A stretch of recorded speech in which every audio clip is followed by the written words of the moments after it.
On va finir avec l'Ethereum. Ludovic, bon, il y avait beaucoup de choses à faire cet été, mais à certains moments, figurez-vous que j'ai pensé à vous. Avant, à la fin de la saison 2025, vous nous expliquez, l'Ethereum, il va aller les chercher les 4 000 $. La question, c'est pas vraiment de savoir s'il va les chercher, ni de savoir, enfin, plutôt de savoir quand, mais surtout comment il va se comporter autour des 4 000 $. À l'image du Bitcoin, on anticipait une forme de résilience autour de cette zone-là. Pendant l'été, mois d'août, on a explosé les 4 000 $. On s'est dirigé très franchement vers les 4 500. Là, on assiste à une forme de respiration. On est à 4 395, 4 400. Les raisons, on les connaît. C'est les ETF spot qui attirent énormément de flux. Du coup, par la force des choses, les flux vont bien finir par se tarir, hein, mais est-ce que du coup, on attend maintenant un repli vers les 4000 avant de retourner sur l'Ethereum et de viser les 5000 Alors, je vais être franc avec vous. Ça me fait rire quand vous dites vous pensez à moi là-dessus, parce que c'est vrai que je me suis battu depuis le mois d'avril quand même sur cet Ether. On est toujours placé encore, nous, chez IVT dessus. On a quand même fait 220% de performance. On a encore 10% en fait encore engagé dessus.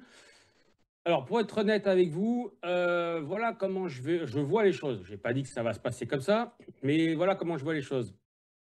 Par rapport au moyen long terme, en fait, depuis le mois d'avril, on a fait une montée. Alors, je ne vais pas rentrer dans les domaines trop techniques pour ne pas embrouiller un peu tout le monde, mais on est rentré dans une montée quasiment en 3 temps. Il y a un 4e temps de respiration que j'attends pour repartir à la hausse. Alors, pourquoi je dis ça? Tout simplement parce qu'on a fait un ATH, on a cassé les 4008 et on est resté en clôture sous la zone de 2022, les fameux 4007, 4838. On est resté dessous en clôture. Ce que j'aime bien, c'est la mèche qui a eu lieu il y a quelques jours, au-dessus, qui a montré que derrière, il y a des investisseurs qui en fait sont allés chercher un peu de liquidité au-dessus en faisant croire qu'ils allaient partir encore au-dessus. Et là, ils ont réintégré fortement, on le voit il y a 6-7 jours de ça. Donc moi, je pars du principe que maintenant, l'Ether, après, attention, il ne faut pas prendre l'argent dans ce que je dis, mais moi, je ne rachèterai pas à 4000 ou à 3007. Je vous le dis maintenant, je pense qu'il va revenir de toute façon chercher la zone des 3350, 3520. À partir de là, on pourra encore re-rentrer dedans pour refaire un ATH derrière.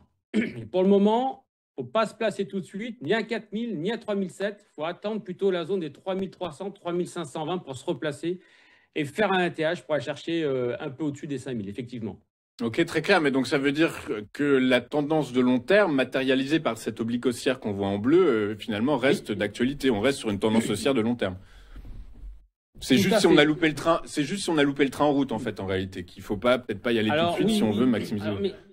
Oui, tout à fait. Alors, louper le train, tout à fait, c'est ça. Mais il faut le laisser respirer. Je ne vois pas l'Ether, là, maintenant, exploser les 4008 parce que ce sont faites ce qu'on appelle des situations techniques moi, je travaille depuis des années sur un système d'Elliott et qui marche parfaitement bien quand on sait l'utiliser.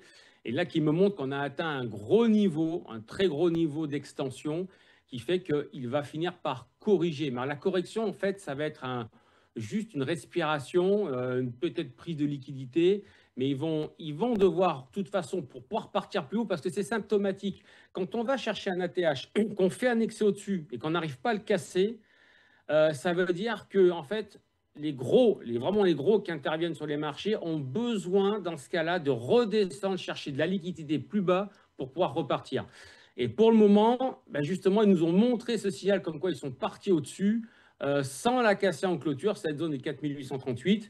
Donc pour moi, ça devrait normalement corriger, venir chercher la zone des 3005, 3003 pour ensuite repartir. Tant qu'on n'arrivera pas là, pour moi, il n'y a pas à se replacer pour aller chercher les 5000. Ok, très clair. Je rappelle que les vagues d'Elliott, c'est notamment des vagues impulsives et des vagues correctives. On comprend d'ailleurs que vous nous parliez régulièrement de respiration, de correction, qui sont synonymes de points d'entrée intéressants. Merci beaucoup, Ludovic, d'avoir été avec nous ce matin. Je suis ravi de vous retrouver pour cette nouvelle saison. Ludovic Bertholat, vous êtes coach, vous êtes trader. Enfin, vous êtes trader et également coach chez Interactive Trading et avec nous régulièrement pour nous aider à construire, comprendre le marché américain. Je vous souhaite une excellente journée. On se retrouve la semaine prochaine. Nous, de notre côté, on va marquer une courte page de publicité. On se retrouve juste après pour la suite et la fin de cette édition du 2 septembre 2025. À tout de suite sur Téléfinance.